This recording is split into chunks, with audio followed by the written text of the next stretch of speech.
Welcome everybody to NOYO Knowledge. We have a little bit of a change of plan here today. We were going to be interviewing Matt Gerhardinger, who is a NOYO alum, a percussionist, and also a music teacher at Southview Middle School in Lorain. However, due to a scheduling issue that's come up, instead, I, Colin Holter, NOYO's executive director, I'm going to be interviewing our artistic director, Nathan Holaway. In other words, the man who usually is asking the questions, this time is going to have to answer them. So I think that should be a lot of fun. Thanks all of you who are watching this today. There will be a time later on to enter some questions. If you want to pose questions to Mr. Holaway, I'm sure he'd be happy to answer them. But for now, I'm going to start with a couple of my own. I have my co-pilot Cam here, but I'm going to put him aside for just a second. Okay. So my first question, Nathan, welcome and thank you very much for joining us today. Not a problem. I'm here every Sunday. That's right. So my first question for you is, you serve as NOYO's artistic director. Can you give us a little bit of background on how you came to be doing this work? Where did you get started? What did you do at the outset? You know, a lot of arts administrators like you and me found ourselves in these positions through a sort of like circuitous and wandering path. So what I want to know is, what's the path that led you to where you are now? Well, cue the Beatles, Long and Winding Road. Actually, I started years and years ago, and I was talking to Dr. Narum about this as well. In that, so how's that for full circle? In that, I believe that getting a Bachelor of Arts for your very first degree, if you know that especially that you're going to get multiple degrees, which I did know very early in my collegiate career, because I'd already knew by the time I was in eighth grade, that I wanted a career in music. You know, whether that was being a professional saxophone player or whether that was going and teaching, or whether that was doing anything music related, just because I got bit by the music bug so early. And so with that being said, I went to Jacksonville State University, and then I transferred to the University of Alabama, and I got my Bachelor of Arts in Music, which is wonderful because it allows you to take other things that influence and inform your other music classes. So rather than just an education degree right on the onset. So I really believe if you're wanting a broader perspective, much like Dr. Narum said, in music, that a BA, a Bachelor of Arts in Music, is a great first way to go. That being said, after I did that, there was an opening for a graduate assistantship in jazz from the University of Alabama, which I did, it was a master's degree in jazz and arranging. And I'd already had a lot of experience in studying on my own, not only scores and arranging, but also the history of improvisation in jazz in general. So I went and I got the assistantship, and I was the graduate assistant and led combos, jazz combos there, which was great because it allowed me to get my feet wet, not only in teaching, but in jazz teaching. So at that point in time, what I really thought I wanted to do was become a jazz professor at a university, which I got, once I graduated, I got the opportunity to become an adjunct professor at the University of Alabama, teaching jazz combos, because we had so many jazz students, which is wonderful. And all this will come back around. That's what everything is integral to this. Then I just became a professional musician for years as well on the side, and I got to play for a lot of people. I've got to play for presidents, President Clinton. I got to play for Coach Nick Saban. You know, I've got to play for Leonardo DiCaprio, Jack Del Rio, many senators and congressmen. And those experiences inform what is correct to do in a public situation, as well as in a private situation. But you learn a lot on the bandstand, and with that, that informs your teaching. So that being said, I went to the University of South Carolina after years of just being a professional freelance musician, to go back and get a second master's degree, my third degree, which is a Master of Arts in Teaching. And because of my previous experience as an adjunct professor, I actually was called upon to teach the jazz combos at the University of South Carolina, which was fantastic because we actually got an audition to play for the Gen Conference in San Diego, which was it's a very high honor. And after attaining that degree, I taught for a middle school band for a year in Aiken, South Carolina, and then I moved with my wife to Cleveland, up here, and what it was is I finally found a teaching job in Lorraine City Schools, which, you know, at that point in time, I'm just really trying to get my feet wet with the geography of everything. And it was great to meet that community and those students, because that was some of the most passionate students I've ever met, you know. And I said, man, this is great. So I worked at Southview Middle School for 3 years as their middle school band director, and got to work with a lot of great kids. And in that time, that's actually where I met Dr. Andrew Mockamer, who was the executive director / artistic director for the Northern Ohio Youth Orchestra. And I'm like, man, this seems like a really cool organization.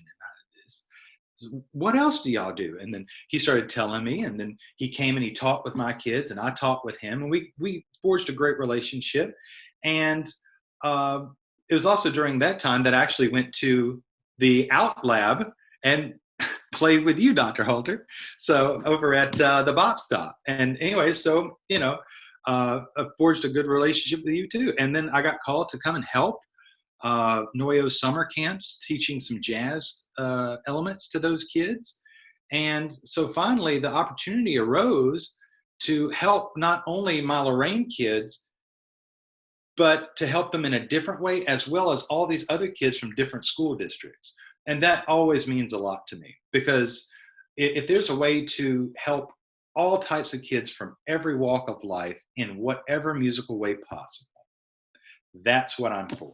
And that's why I feel very lucky and very honored to be part of such a great team at NOYO, with not only Dr. Holter, but you know, our general manager, Ruby Brawyer, as well as all of our wonderful staff, like Dr. Clark and Mr. Benson and Ms. Bettler and Ms. Willett and Ms. Holaway. So, and not to mention all of our wonderful coaches who's actually been helping out with a lot of these NOYO knowledge talks as well. So that's kind of all the things that have come in together. My past teaching jazz combos have helped inform my teaching for NOYO kids interested in jazz, as well as some of the outside of the box ideas, as well as my educational background. That's wonderful. I'm gonna resume just for a moment, Nathan. Excuse me. Totally okay. I like your helper there.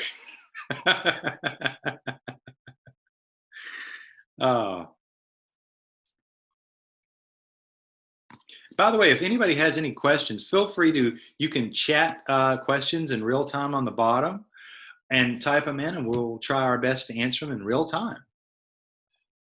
Okay, resuming. Thank you very much for your patience there. No problem. Now I'd like to ask you a little bit about your experiences teaching, and specifically teaching different kinds of music, because you've been a band director in the sort of wind ensemble sense, rather relatively straightforward sort of concert band environment. You've also obviously put in a lot of time as a teacher of jazz. And I want to ask you what it's like, how does it feel different to teach in those different environments? Oh, a lot different, mainly just for the age difference, because where I was teaching a lot of jazz was mainly at the collegiate level. So you already have instrumentalists who are already very seasoned as far as technique goes, and they've already done a lot of listening, so you can do a lot of reference points back. It's just like what Freddie Hubbard did on that recording with Little Sunflower. Oh yeah, okay, now I know what you mean, as opposed to having to introduce that, explain that, and then use that as a reference point, right? That's one thing.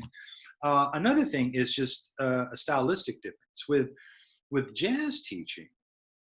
It's much more artistic direction. Literally, you're saying, okay, even though this song is usually performed in a Latin sense, right? So you've got a Latin jazz vibe for the A section, and then it swings for the B section, and you give them that, they're like, okay, rather than just copy the way that the recording is doing, why don't we do this in a different way? Why don't we take the A, we'll keep the Latin part for the B section, for the bridge, but why don't we take the A section and turn it into one of those Ornette-Coleman drone situations where the time is nebulous? And they understand that's the kind of artistic direction that you can give at a much higher level, because they've already done, like I said, all the listening, and they already know the technical proficiencies of it. It's a matter of thinking differently. So it's a more cerebral approach. Whereas the more of the wind ensemble band type of teaching, a lot of it is building endurance, it's building strength, it's building familiarity. So one of the things I love to do with beginner band students, to build that endurance, because their embouchures really aren't that strong yet, especially as a beginner, whether you're a trumpet player or a clarinet player, it doesn't matter. And what it is it's not only repetition, but it's repetition with intentionality. So when we start out of the book that I always use was the Essential Elements 2000 book, right? And what we did is they teach you the first couple of notes, and then they have these little sing songs, right? So like, I don't know, Hot Cross Buns is one of the first ones, right? And then, so there's like hundreds of these little songs that are like 8 bars, 16 bars, and Merrily We Roll Along, Go Tell Aunt Rhody, etc., right? 3 Blind Mice. And as we do that, rather than, what I've learned is rather than go and just like, okay, today's song is, and then you teach it, you know, and there's this 3-step method. You know, I play it first and they listen. Step 2 is we play it together. And step 3 is now you play it without me playing it with you, so I can hear and assess how you're doing, right? And that, rather than just do 1 song a day or 2 songs a day, etc., the way to do repetition with intentionality while building that embouchure is say, okay, we've already got, you know, Hot Cross Buns, and we've already have, you know, Go Tell Aunt Rhody. So now what I want you to do is, for our 3rd song we're going to learn today, we've already learned those 2, you know, the other 2 days. We're going to start with Hot Cross Buns. I'm going to give you 4 clicks. Once that song is over, go straight into Go Tell Aunt Rhody. I'm going to give you 4 clicks. Once that's over, go straight into the new song. And what that does is I've done this since we were in South Carolina, because this is something I learned from a cooperating teacher. What it is you get up to like 50 songs. So these kids that were struggling to just voice a note at first now are able to play 50 songs in a row with 4 clicks of a cowbell or a little click box or whatever, you know, in between. So they're able to play 50 songs in a row, which builds up their endurance, so that by the time they reach like 7th grade, you know, intermediate band, when you give them a 2-page piece, they're just like, this is awesome, let's play this again. And they're not tired. They're not mentally tired, because they're flipping through pages every 4 beats, you know what I mean, to get to the new song. And songs with pickup notes and all these different things as they gradually go along. And not only is that the reinforcement of repetition, but it's the intentionality of building the embouchure while that happens. So whereas with older groups like the jazz combos in a collegiate setting, it's more guiding them artistically to think in different ways. What it is much more in a band setting is you need to build up a very, very strong foundation rhythmically. That repetition helps out rhythmically.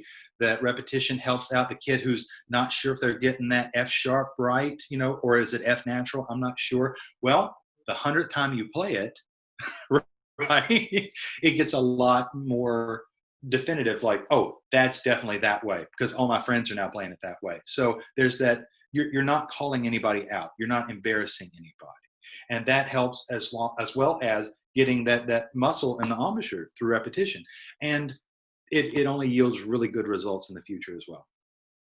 Thank you. So let me ask you to then put your own experiences as a student of music in that context. You know, you are a specialist in the alto sax, but you play a lot of woodwind and brass instruments. And when you were learning to play those instruments, can you tell us what it was like for you when you were building up, you know, endurance, and also not just on your main instrument, but also on these other ones that you were learning? Totally. The interesting part, Man, how much time do you have? That's a lot of interest. That's a loaded question. I'll try to get. I think we have 18 minutes. Yeah. So okay, that I'll try to keep it all nutshell as possible. So with my saxophone, I never. This is why I have a lot of sympathy for kids that don't want to practice 24/7. It's because I didn't want to practice 24/7. The only reason I got into music initially was because my cousin played the trombone, and I'm like, well, I don't want to be like him. You know what I mean? I want to be my own person. And they're like, but you get out of PE in high school because you do marching band. I'm like, sweet, sign me up, because I hate PE. That running a mile and and for less than an hour, I'm like, no, I don't want to do that. So that's what got me in the door. But I still didn't want to practice. Once my grandmother hit me to jazz music, then I was practicing nonstop. And that was the thing. And that's why I have sympathy, is that it might take a while, but you need to find something that clicks on that light bulb for any student to want to take out their horn every day, to want to play along with a CD or Spotify nowadays, YouTube, whatever. There's got to be something that lights the fire in order for them to want to practice. Because once you get that, I've been doing it for 30 plus years now. I think it's 31 years. So it hadn't stopped. When it comes to learning other instruments, though, it's a bit of a sordid story. I started really practicing jazz saxophone in the 7th grade.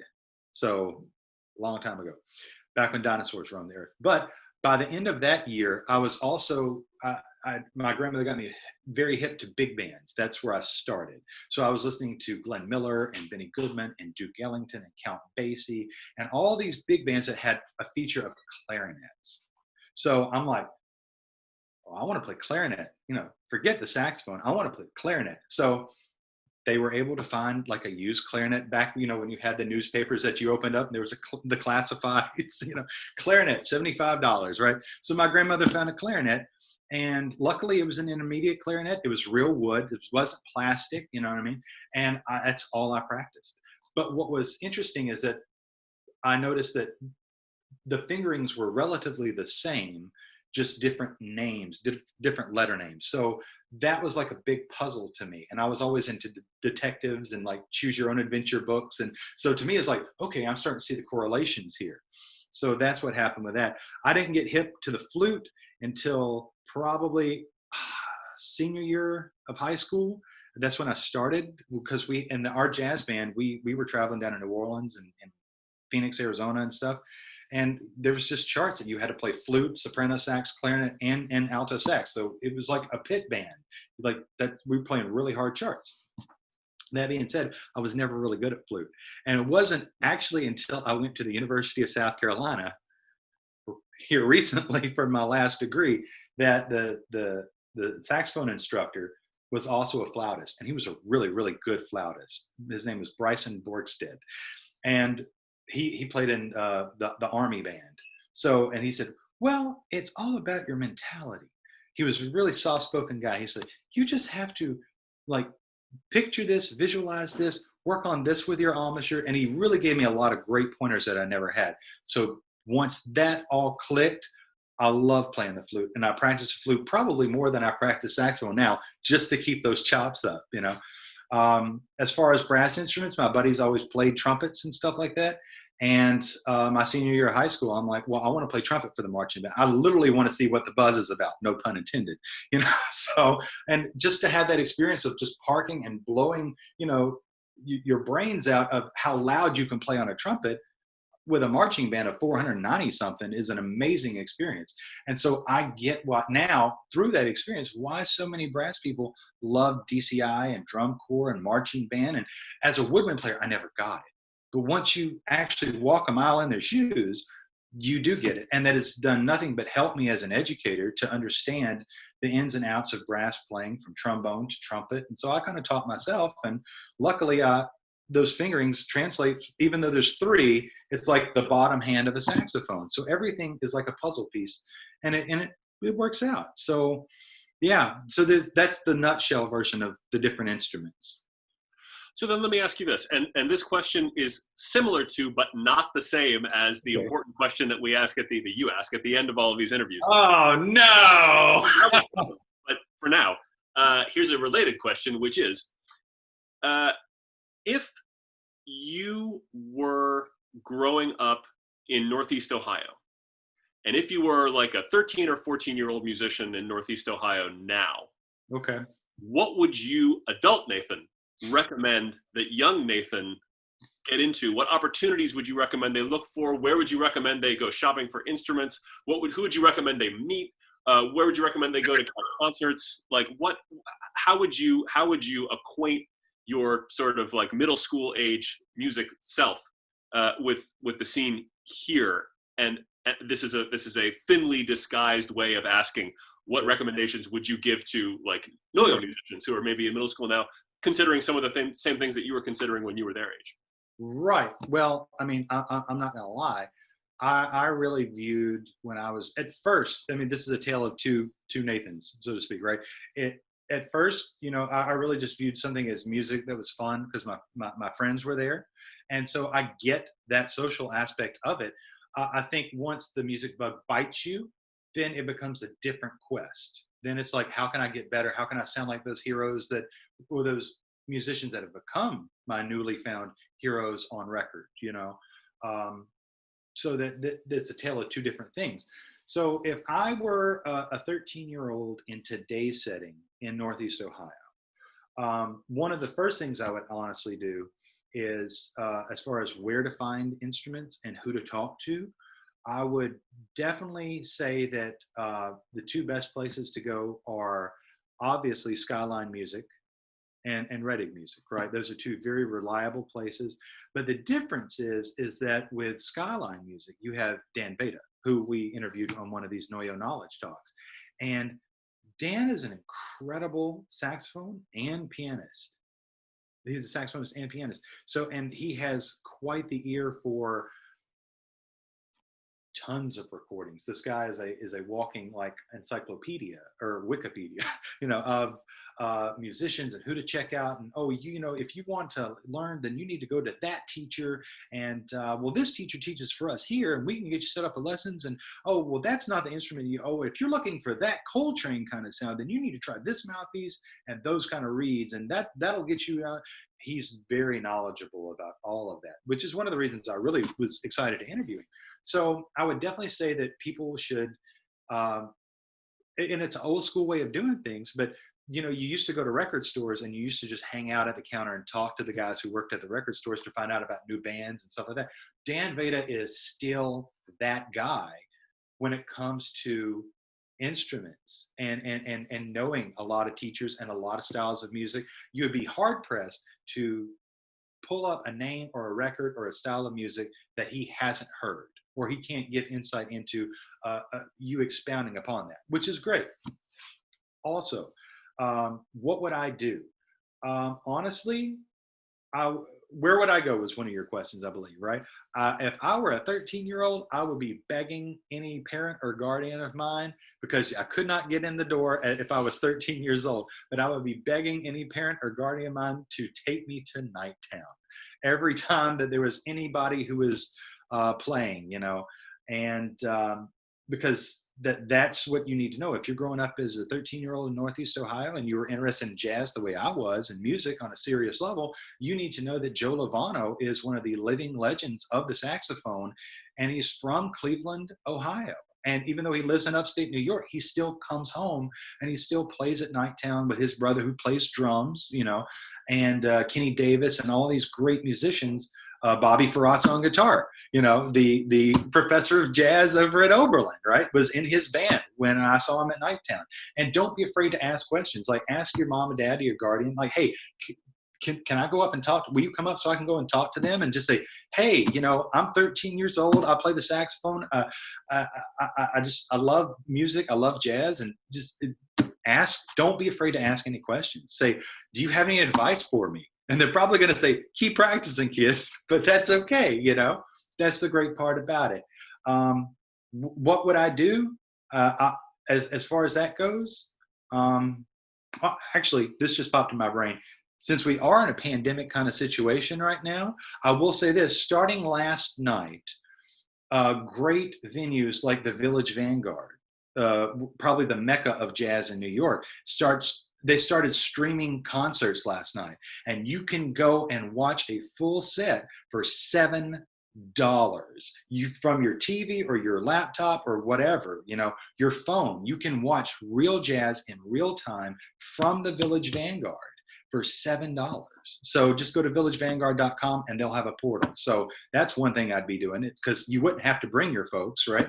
But getting back to what the main thing I would say is that I would still be, even in today's society, if I was 13 years old right now, and it wouldn't matter if I was in North Alabama, South Carolina, Timbuktu, Idaho, or Northeast Ohio, I'd still be locking myself in my room and playing with recordings to try to emulate that sounds that you hear that you want to play like, and trying to figure out solos and figure out the melodies by ear. And the thing is that I literally had to take allowance every week, and sometimes multiple weeks, and save to go and buy CDs or go to the library and rent CDs.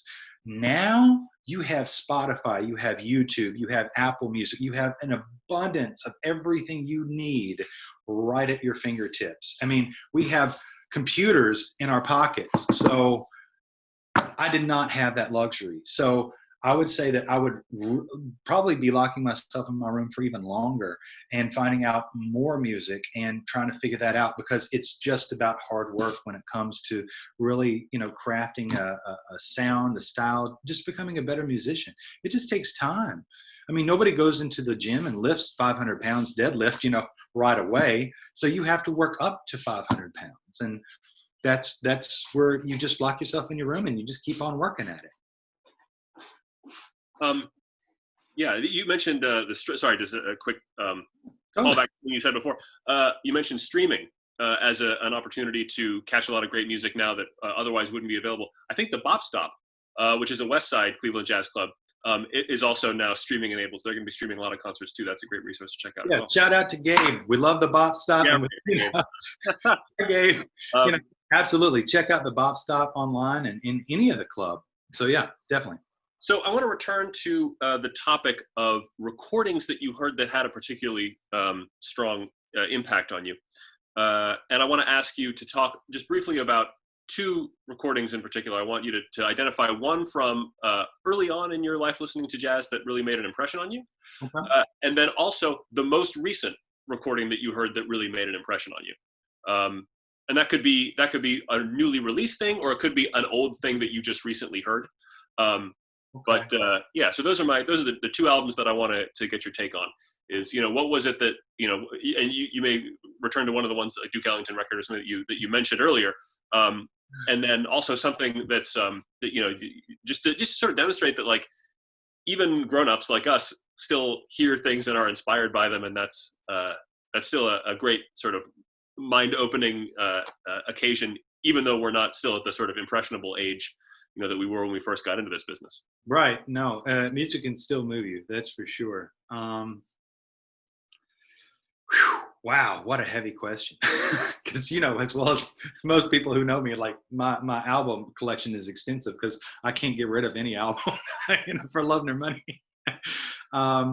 So I guess one of my earliest albums that really stuck out to me, the first one was a Jazz Best, right, that my grandmother gave me, and it was just the introduction to everything. But probably the first one that really hit me like a Muhammad Ali punch right across was the Summit session between Louis Armstrong and Duke Ellington. And what that was Louis Armstrong's All-Stars, his band with Duke Ellington on piano playing all Duke Ellington tunes.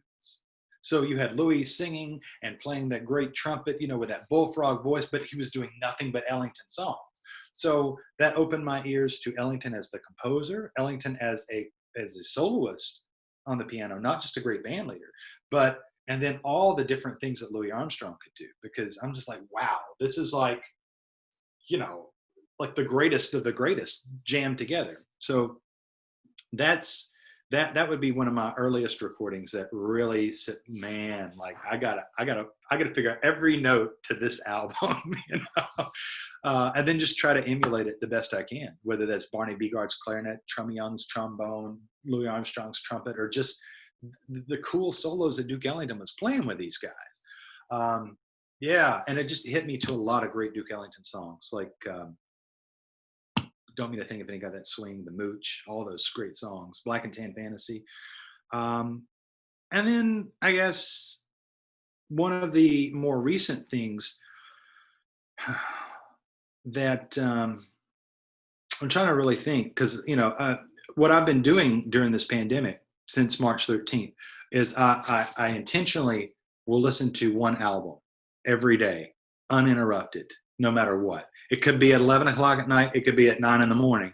But whatever it is, like the computer's off, you know, I'm just listening to that album. You know, if I could, I would just be in a total black room with just the music going so you can listen. So I've revisited quite a number of great albums. But I would probably say that, and strangely enough, you know, Joe Lovano's on Twitter and all these other, you know, social media platforms, and he was talking about that he's revisiting a lot of his albums. And I said, oh, maybe I have one of those and I could check out one of those. And he went back to Keith Jarrett's American Quartet with Paul Motion on drums, Charlie Hayden on bass, and the great Dewey Redman, Joshua Redman's father, on tenor saxophone. And it was Keith Jarrett's The Survivors Suite. And he said, this is a really poignant album. And he said, especially what we're going through as a nation and all over the world right now with this pandemic. He said, I'm revisiting this. It only has 2 tracks. They're 26 minutes a pop. And it's like beginning and conclusion. That's the name of the tracks. And it had been probably 15 years at least, maybe even 20 since I've heard that record. And I pulled out the Survivors Suite. And the last track was a little more free jazz, a little more chaotic. But that first track started almost like a heartbeat. And then it just grows into this suite of sounds and contrapuntal harmony and writing. And I was just like, wow. So it's one of those that it takes a moment in your life to really appreciate something on a different level. And that just proves that you should never get rid of great albums, because you never know when they're going to resurface at the perfect time. And I got that recommendation from the great Joe Lovano, who is a Cleveland native. So there you go. That's great. Well, we are just about at our time. So unfortunately, I'm going to have to not ask the question that we conclude every interview with, but we'll say that for next time. Yep. Thank you so much, Mr. Holaway, for joining us here today under these weird circumstances. It's been a pleasure to chat with you. I know that everybody has everybody who's tuned in has I'm sure really enjoyed your responses, and it's great to hear your thoughts about things. Right? It's great to hear about your history and your formation and all that stuff, and I'm really glad we could chat about that. I'm just honored that you'd asked me. Well, thank you very much. And thanks very much to everybody who's tuning in. Have a great week. And we'll be back here next Sunday, 4 o'clock, with Alex Schumann, who is another NOYO alum. He's a percussionist. He's an incredibly talented and really energetic and vibrant guy. So it's going to be a fascinating talk. Mr. Holaway will take the interviewer's chair back next week, and we'll see you then. Thanks so much. Bye.